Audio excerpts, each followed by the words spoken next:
The tragic event in Pennsylvania yesterday has many people looking for answers and others looking for blame. As the portrait emerges of the shooter at a Trump rally in Pennsylvania, it is not coincidental that he fits the most common profile of a mass shooter: white, male, loner, gun fetishist. And what gun is cherished most by gun fetishizers? The AR-15, the weapon he used. Despite the chaos that has erupted from this shooting, where one person is dead, two are critically wounded, the FBI has confirmed that the shooter was 20-year-old Thomas Matthew Crooks from Bethel Park, Pennsylvania, near Pittsburgh. He was shot dead by law enforcement agents on a roof, but some aspects of his background are clear. He was a loner and he was bullied as a teen. Let's listen to a former classmate describe it.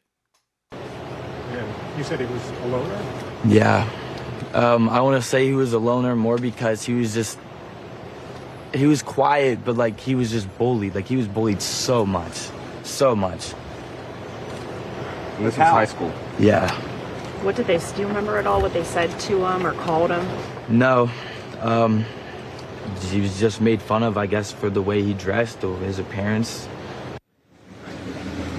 But one thing that we also heard from that conversation is that when we asked what he was bullied for, what this shooter was bullied for, he pointed to his clothing. Apparently, according to this person who says he was a classmate, the shooter would wear military-style clothes or hunting clothes regularly as he was at school. The other description that is consistent is that he was a gun culture fetishist. He was killed wearing a Demolition Ranch t-shirt. Demolition Ranch is a YouTube channel with millions of subscribers that features videos exploring and reviewing the capabilities of various firearms and explosive devices. Now, it'll be easy to get lost in the weeds of Crooks's true political motivations, but those speculations are misplaced. Given the profile that is emerging, Crooks's motivation was death by cop. He was seeking empowerment and notoriety before getting killed. He wanted to be immortalized before he left, as if that fantasy would take away all that was tormenting him. That's not to say that this attempted assassination was not political. It certainly was, just not in the way Republicans want to oversimplify it. This attempted assassination fits into the same politics as Sandy Hook, Parkland, Uvalde, and countless other mass shootings, where a political culture of access to assault weapons is far too easy, and paramilitary and gun culture is promoted as some sort of hyper-masculinity. And as I mentioned, what weapon is fetishized the most? It's the AR-15. You'll notice from watching footage that the Secret Service's assault team does not use AR-15s. And the reason is the AR-15 is not a sharpshooter's rifle. It is instead the rifle of choice for inflicting the most amount of damage in the shortest amount of time. So no, this was not a Trump hater. It is just another in a long list of troubled young white males who sought to escape their torment by turning to the fantasy of empowerment that right-wing gun culture offers. So the Republican Party may want to oversimplify this and do what they always chide Democrats for, playing the blame game.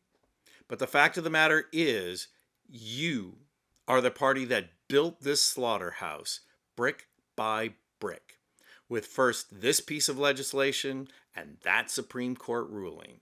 You cared not a whit when children were slaughtered in our schools, but now you are outraged and looking to take vengeance on the left.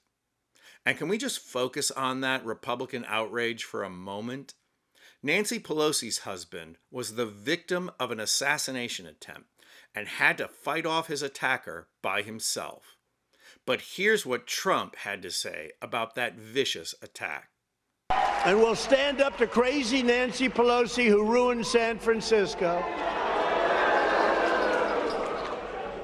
How's her husband doing, by the way? Anybody know?